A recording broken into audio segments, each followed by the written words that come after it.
we were running out of money doing the other stuff we were already doing. Like a lot of people aren't willing to take risks. The facts on the outside don't count because inside I believe that there's a different result possible and I'm going to go for it anyways. We were talking about how it'd just be easier to quit and go work for someone else. Well, I've heard it said that the greatest gap in life is the gap between knowing what to do and actually doing it, right? Hey, everybody. Thank you once again for joining us at the Dr. Eric Scroggins Show. I'm so excited for this opportunity once again to share a story of business.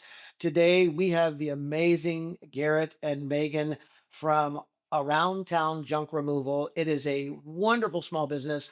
And I'm so excited to get to talk to them because, as you know, we're sharing stories of business obstacles, principles, and just faith-based ideas that can move our business forward in powerful ways. So it is an honor today to have Garrett and Megan join us. Welcome to the show.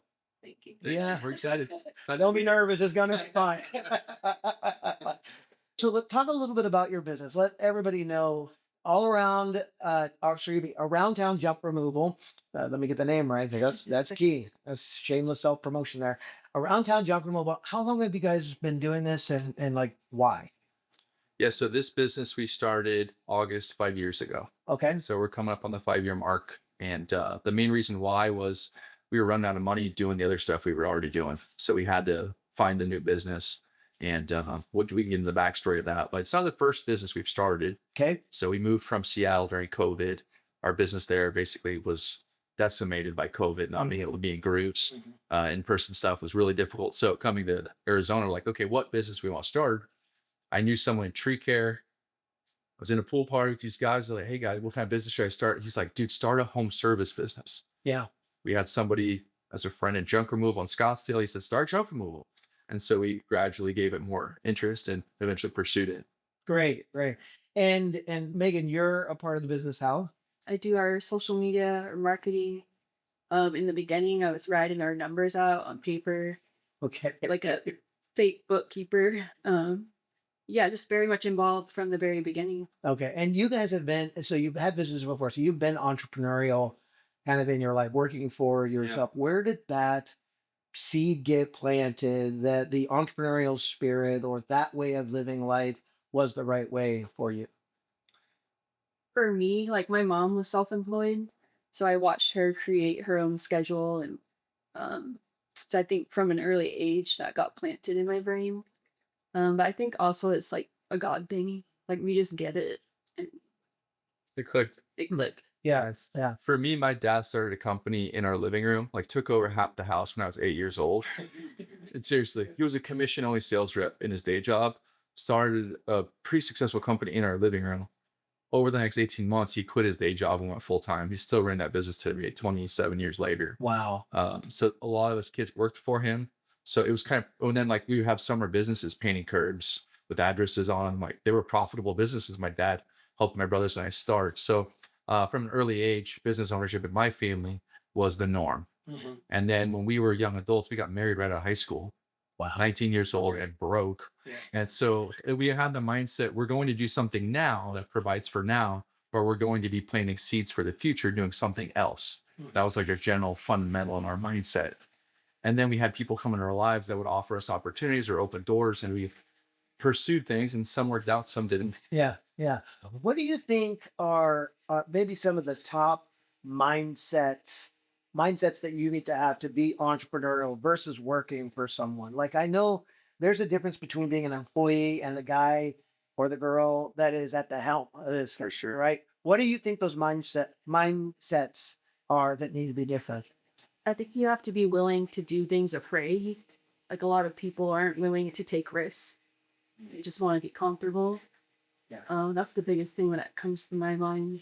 Yeah, I think dream big, delayed gratification, mental toughness, surround yourself with people that have fruit on the tree in the area you want fruit on, and go, take them to coffee, buy them dinner, like invest in those relationships to see how they can help you. Okay, so that's so good. So we gotta dive here. That's a lot. I mean, that's a lot, and I wanna start with yours because I think you said I'd never heard it phrased that way, and I want to dig into that because I know I live in that constant state, right? That I own a couple of businesses and have started them from scratch, and I understand. You said you have to be willing to live afraid or do things afraid. Yeah. Willing to do things afraid. Yeah. Tell me about that. Like dig a little deeper into that principle because that's key. Yeah, I think so. I was talking with another business owner, and like, we were talking about how it'd just be easier to quit and go work for someone else. Okay. So it's just like being willing to do the hard things, versus I feel like a job is just comfortable. Yeah. Yeah. Um, I worked in banking for nearly 30 years and built my companies kind of after hours. I was the guy who, took over the house in the early morning and the late night. And the most interesting thing was the difference between how you exist in both areas. Because at the bank, I got a check on the 1st and the 15th every single month. I had, 6 weeks vacation or time off. And so even when I'm off, I'm still getting paid. And in business, if you're not working, you're typically not earning. Yeah. And so it does become fearful. From a safety and provision and protection standpoint, walking in that fear, how did you come to grips with that and push into that? Because it isn't safe. yeah, I think just like being a person of faith, like we literally have to wake up every day and we rely on God to provide. So I don't know how people do it without that. Yeah. Yeah. Can I share a story about her? Yeah. So in our mid 20s, we were being mentored by a couple, and in that business, we had to do these public presentations and speak in front of groups of people. And when Megan was in high school, she was almost silent. Like she was not an outgoing, extroverted person. And so the opportunity to speak on a stage or in front of people that you highly respect was very intimidating. Yeah. And I watched her overcome those fears, mic shaking in the hand, like she just committed to growth and believing that she could get over those fears and watched her do it afraid. And it's amazing how that's, changed her as a person. Yeah. I think people in business think that at some point that doing things afraid syndrome is going to go away. Mm. And I've been operating businesses for decades and I'm still now I'm with you. I rely on the Lord. God's got this plan ahead of me, but every day I wake up and go, I gotta hunt, I gotta kill, and I gotta eat today. I gotta hunt, I gotta kill, and I gotta eat today. And it's every day that driver. And I don't get time off necessarily. I'm doing things afraid. And my fear's been adjusted, but I'm doing things afraid. I think that's such a valuable principle that I think if people pick that up and go, look, just because you're the best plumber or carpenter in the world doesn't mean that you have the capacity to live in fear constantly and do it anyway. Right. So I think that's a big one. How you said a couple things like go back through your Yeah. mindset. Well, I mean, to stem off of doing it afraid, I think of mental toughness, Yeah. right? Like, Yeah. I, What does that mean to you? To let's kind of that's a good word, but let's break that down into terms of what does mental toughness mean? the facts on the outside don't count because inside I believe that there's a different result possible and I'm going to go for it anyways. I think about when you have to draw on the line of credit and you're putting that money into advertising because you're betting on yourself. Yeah. I think about um, mental toughness, right? So when you've what profit producing activities, let's go to that, right? There's a whole lot of things that don't produce profit, but you have to do in order to be in business. Exactly. Right? I think Exactly. last year we had one employee and we had one truck, and I was working 75 hours a week, weeks on end. You can only do that for so many weeks before your brain starts to like fizzle out. Right. And I think about mental toughness on an 18-hour shift where I'm driving it's scary sometimes. Yeah.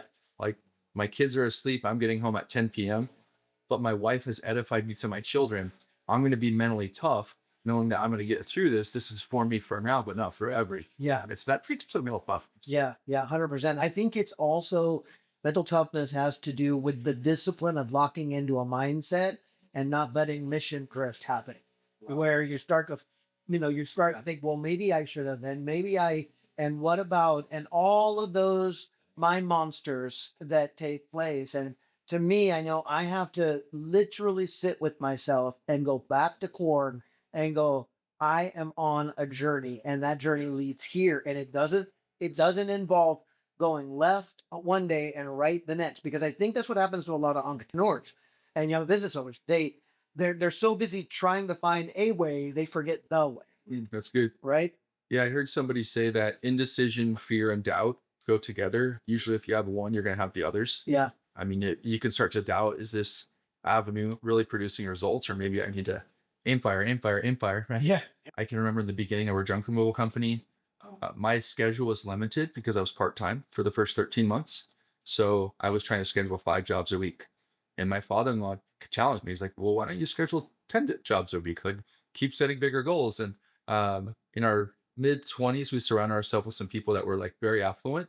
So we would see the nice things that people could have, but like that expand our vision. So as we've grown our business, we've tried to set bigger goals every year, not just in terms of like revenue growth, but let's try to do profitability as well. Yeah. Yeah. Dreaming big could include being able to not be the guy on the truck. You know, for us, we had magnets on our Isuzu last fall that said "Dreams do come true," and that was like a huge dream to not be pulling a trailer. Yeah. Well, that's a $90,000 truck. Yeah. Most of my competitors don't buy those trucks. Yeah. Right? You see the big national franchises do, but for us, dreaming big was like, okay, we're not always going to be the guy in the truck doing the work. We can eventually hire people and afford to pay them, a wage so they can do it. This is so key to business success. So my entire book, Vision Blockers, was written on the ability to articulate a vision and eliminating what's getting in the way from that vision. And the premise is squarely rooted in the entire book about being able to dream and think and envision what you want before you have it. Right? What do you believe God is doing, or what are you dreaming about for your life? And being able to see that so clearly. I think one of the problems in entrepreneurs have, you have probably seen this, is that people don't really know what they want. They haven't been able to describe what it looks like, feels like, tastes like, how I feel in that setting. And so you never materialize it because you haven't seen it first. And I was watching an interview with Tiger Woods, and he was talking about, he makes some of the most incredible difficult shots that nobody feels like they can. I mean, 180 yards with a pitching wedge from under a tree to this far of the cup, right? And so the interviewer was asking him, "How do you do that?" And he goes, "Well, I've seen myself do it 1,000 times in my mind before I ever got out there."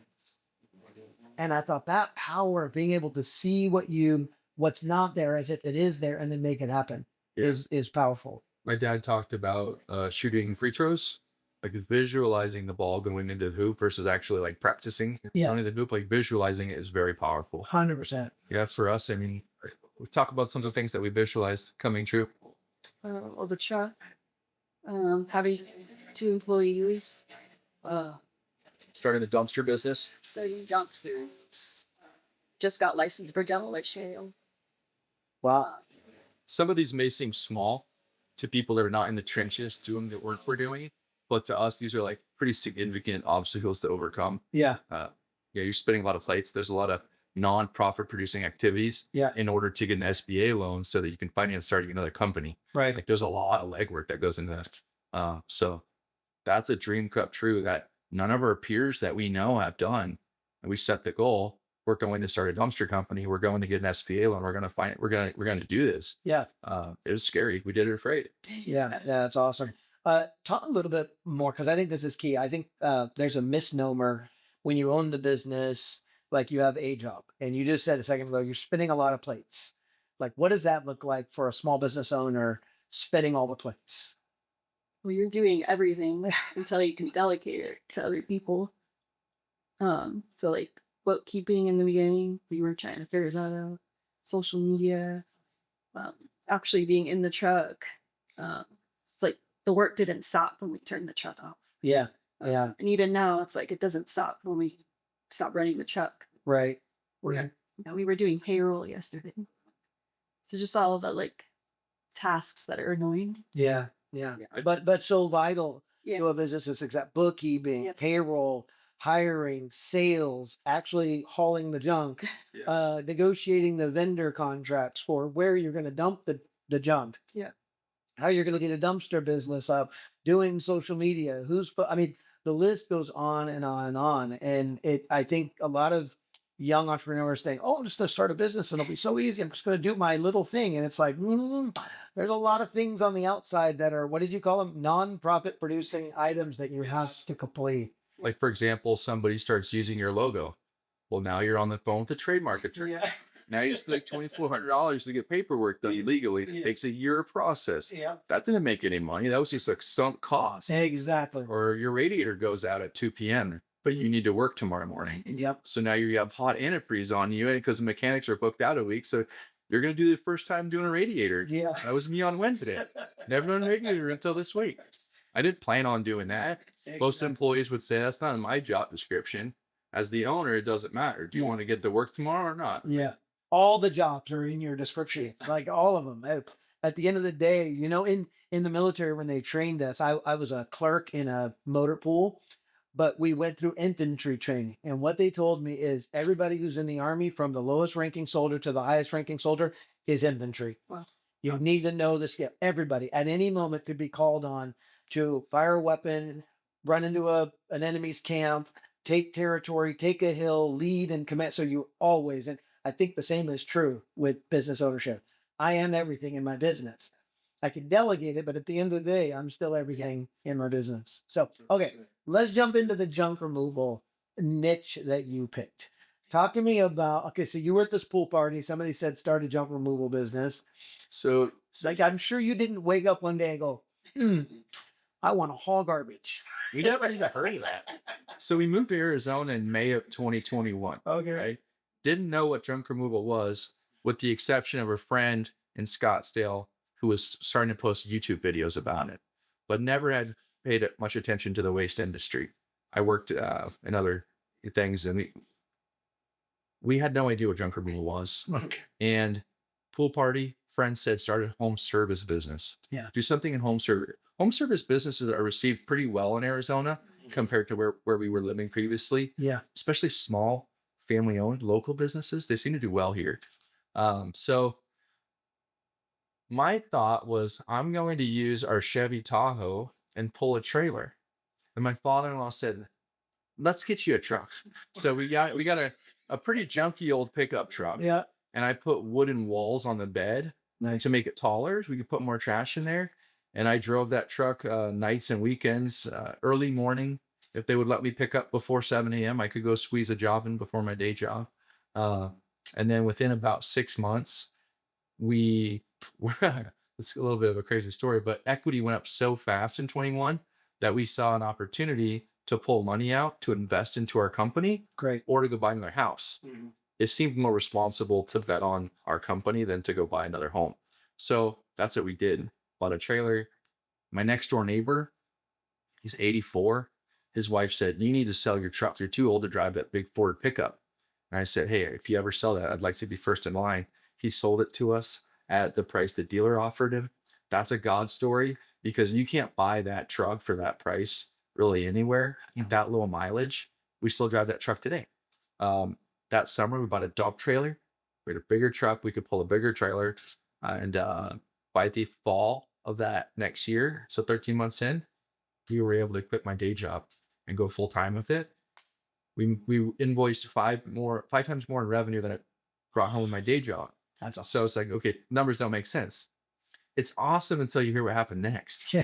So that fall was fantastic. Yeah. Winter came Oh gosh. and our business slowed to a crawl. Oh my goodness. And I don't have a job anymore. So like, do I go get a job? Do we finance something? What do we do?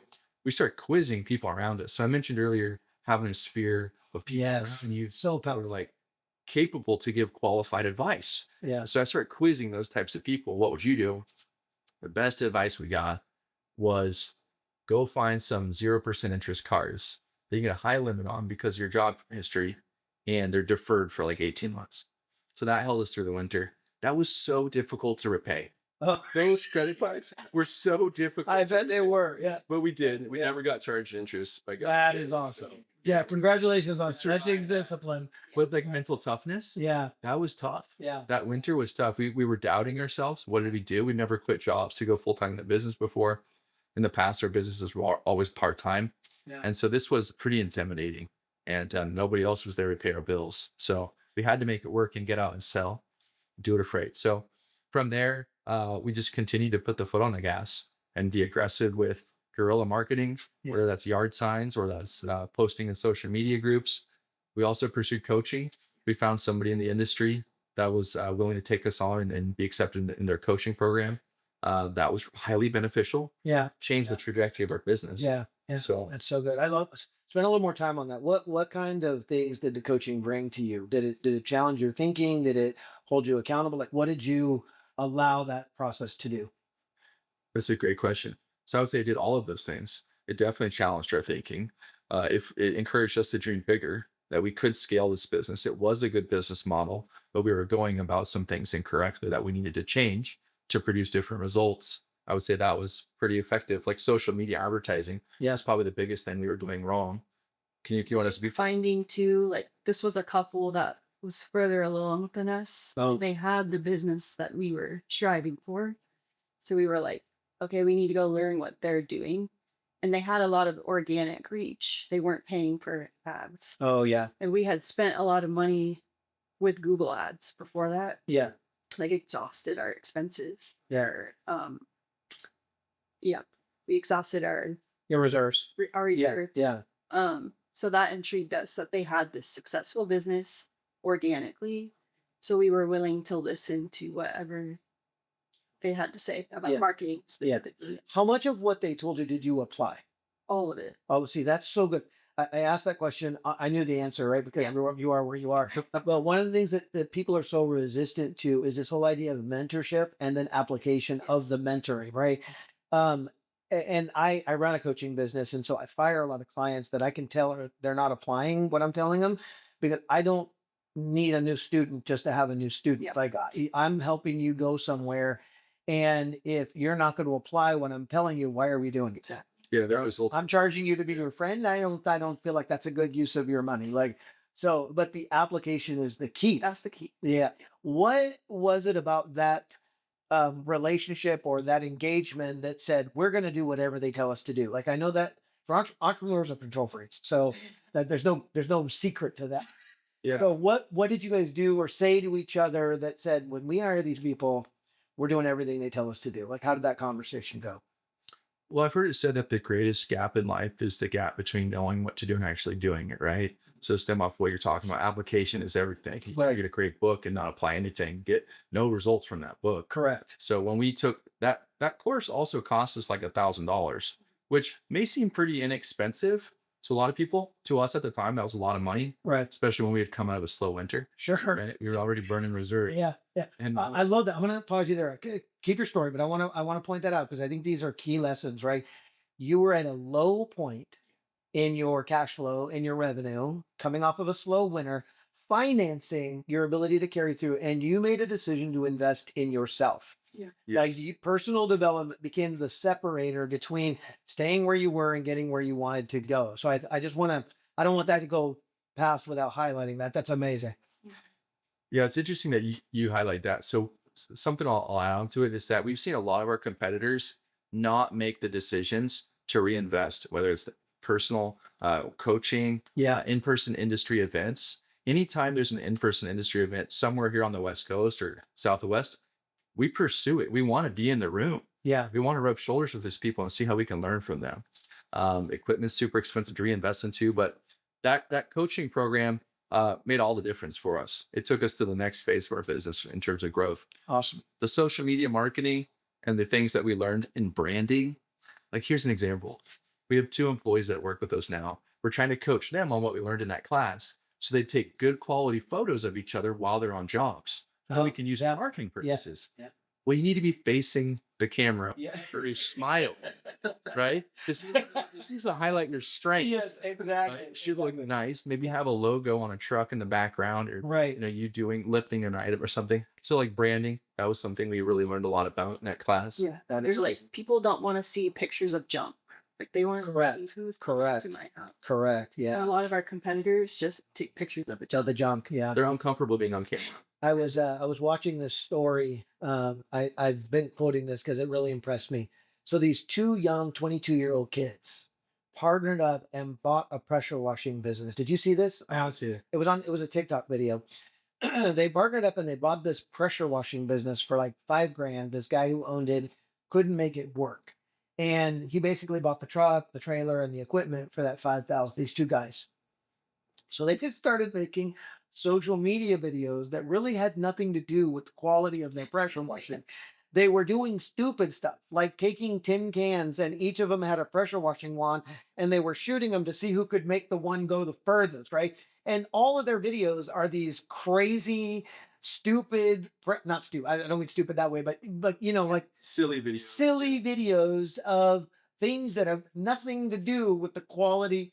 They did $1 million last year That's phenomenal. and pressure wash. They did $1 million. I was like, that just shows you kind of what you're talking about. That organic growth of just having fun doing what I'm doing, being excited about it can go a long way.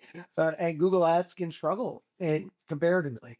Yeah, no, you're absolutely right. Social media. Well, Gary Vaynerchuk's been talking about this for years, right? Yes, We yes. consume some of his content, and so we really put in the work to Megan does to post consistently on lots of platforms Love it. regularly every day.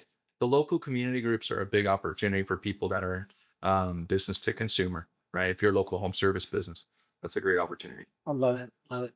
Let's transition for a little bit. So you guys have a great business going. What is the ultimate goal? Like the 5 million in revenue, 2 million in revenue, 10 million in revenue, 67 trucks on the road. Like Great question. what's the goal? I don't think that's the goal. We talked to some business owners that have 10 to 20 trucks on the road, and they seem a lot more stressed out than what it sounds like it's worth it. There's a few companies we've talked to, one's in Vancouver, that does have that 10 to 15 trucks on the road, several million a year, and they seem happy. So there's probably a formula to it. But we've also noticed it seems like there's these like tiers in your business where you go from one level where you're highly profitable, but you're burning too much time. The next, okay, I'm going to reinvest in equipment and people. Now maybe you're less profitable initially, but you're going to go up to that next tier of profitability. That's where we're trying to get right now. And so that's probably another 25% in revenue growth. Okay. And we're going to be at a really healthy level. Is that the ultimate goal? No, but it's the immediate goal. Yeah. That's what we're working on this year. Yeah. Would we like to start other businesses? Yes. Yeah. We'd love to start businesses. So is there an exit for this one or do you keep this one and Oh, that's the long term. But okay, so that's a great question. I suppose everything's for sale, right? Well, nearly everything, right? yeah. At some point. Right now is not a good time to sell, but I could see it being worthy to sell next like 2 to 3 years, possibly for sure 5 years. When we started the dumpster business, we started as a separate brand so that we could separate the two if we wanted to sell one of them. Great. So that's a good opportunity. Love the idea of starting a business in Idaho so we can spend more time in the northern state. Uh, Not just opposed to businesses, but how about real estate? It'd be really fun to pursue real estate investing. So I don't want to jump all over the board here, but long-term goals, I think, include starting other projects. I love that. And I work with a lot of business owners at that stage of analysis. Do I sell or do I keep it? Because some businesses can be built and the infrastructure be so solid that you really don't have to touch it that much. In fact, I have two businesses like that I watch the financials, I do strategy with them, but I'm not doing the day-to-day activities. And so it becomes really kind of passive income, which can be done. It's really nice. Yeah, to be able to do that. You're still doing things afraid. But and because you're still on your mind, you still own it, right? And it's still yours.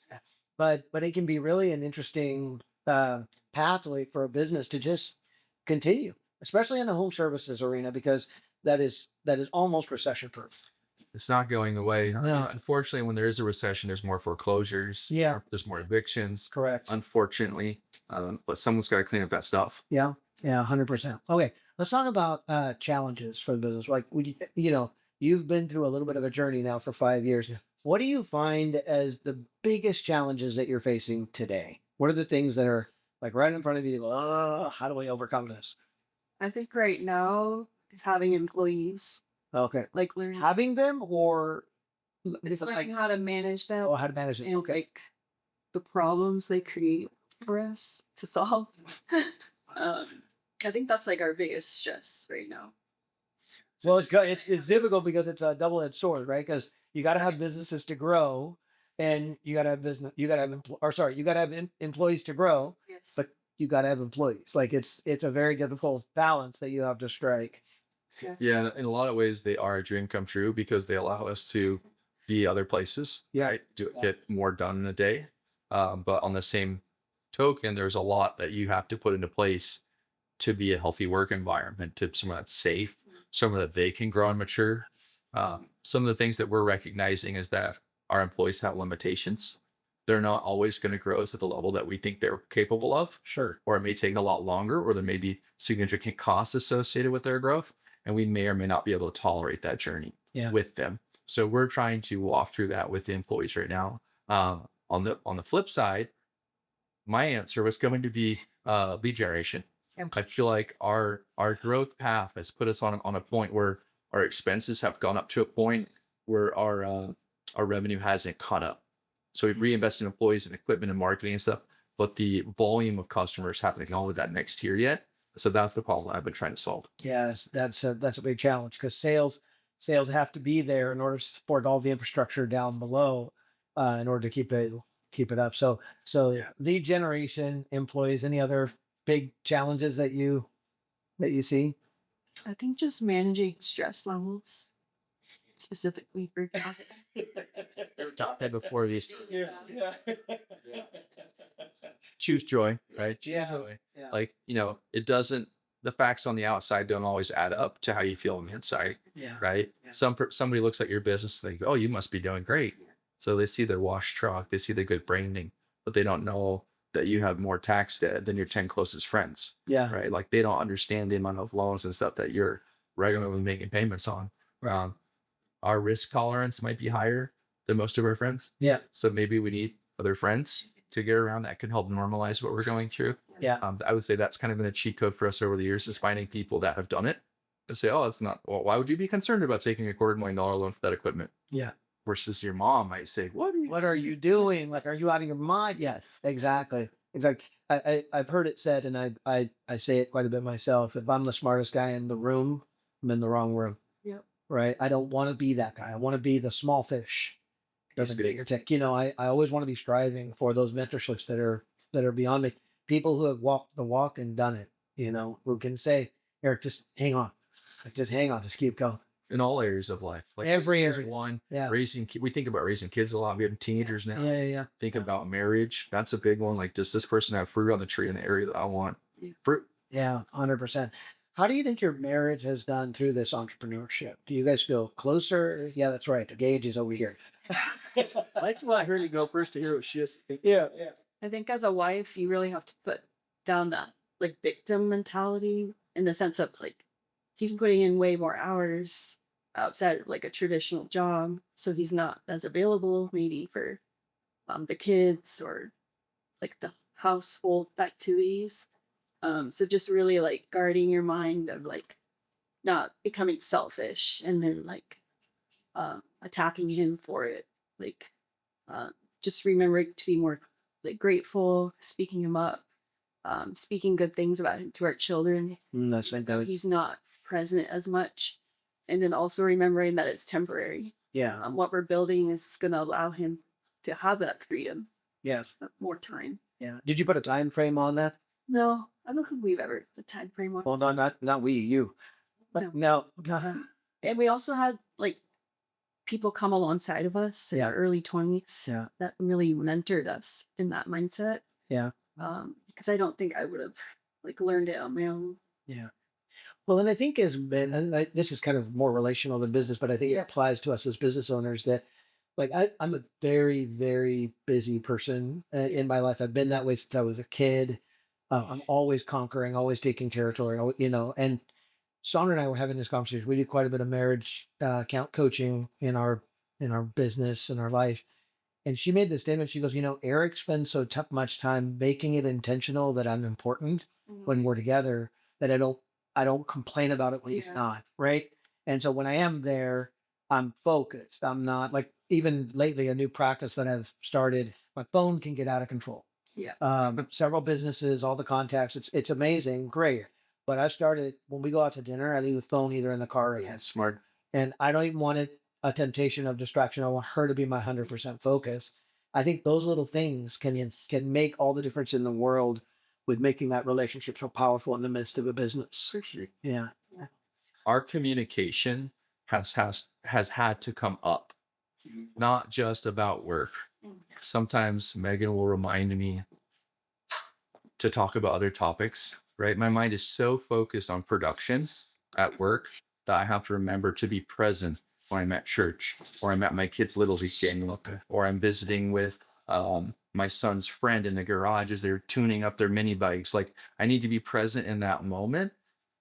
We also have found it's super helpful to take walks at night. Kids are in bed. Let's take a walk. Yeah. Like let's go sort through some stuff as we walk and talk. That's been extremely helpful. On Saturdays, Megan works with me every Saturday for the last 5 years. So we do the 6 day a week program. And on Saturdays, we get to sort through a lot of stuff. We talk about our kids, we talk about dates, we talk about what's coming up in our life, we talk about things outside of work. And I literally view that day as the highlight of my week. Oh. Like I'm so excited to go to work on Saturday with my wife. And that may sound weird to people that don't work with their spouse, but to me, it's like a date the Yeah. whole day. We're spending time all day long. Good job, Megan. That jerk me and mom like my sweating. It's gross. It's smell like sticky. Yeah. But like we get to go get lunch together. We'll hit the smoothie shack on the way to our next job, or and we're struggling together too. Yeah. Like we're lifting heavy items. We're doing things that are outside of our comfort zone, perhaps. And so I think overall, our marriage has strengthened so much because we work together. That is so good. I will say this is the first year we've had to hire a marriage counselor, but like Oh, it's not because things blow up necessarily. It's like do you wait for your car engine to explode or do you go get an oil change every 3 months? correct. Like which one do you want to get? Yes. Both are options. Yeah. And so we're trying to take the oil change approach. Oh, good. Let's work on things and improve it as we grow together. Love that. Yeah. Love that. Love that. Love Hopefully that's not too much to it. No. That is so good. I love it because it's very real, right? Yeah. You guys are a real couple doing real business together, and I love that. So, okay, let's wrap up with just a couple of real solid questions that I want each of you to answer. If you had one piece of advice that you could give someone wanting to start a business or is in the fight of trying to grow a business, what would that one critical piece of advice be? I would say be careful who you surround yourself with. Like find people that have the life you want, business you want, and surround yourself with those kinds of people. Oh, that's good. Your influence, like just people, the books you read, whatever you're consuming is who you become. Yeah, So that is that so would be good. my. That is so good. They say you end up being like the five closest people to you. Yeah. Yeah, It's true. yeah. And so that's so good. So be careful who you surround yourself. Yeah. Yeah, I mean, it's a tough question to answer. Like, what's one piece of advice you could give? Like, I heard Alex Hormozy answer this, and he had really had to think about it for a while. And he said, "I'm going to work so hard that there's no other result other than to be successful." Oh, that's Like, okay, that's one approach.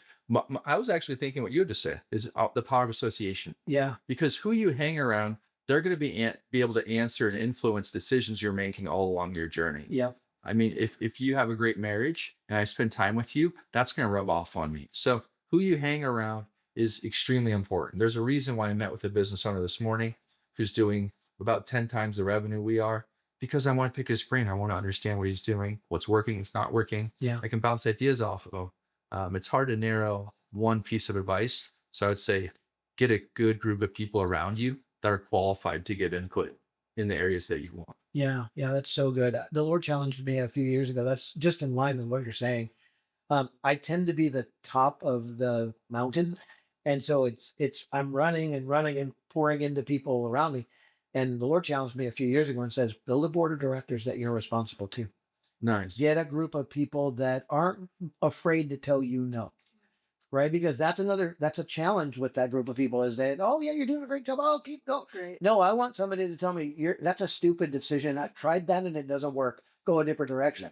And that takes a level of confidence from that person. So that is so good. Be careful the people that you surround yourself with and choose them well. So Garrett, Megan, thank you guys so much for spending time with us this morning, man. It's been a blessing to hear your story, to hear how you believe, what you think.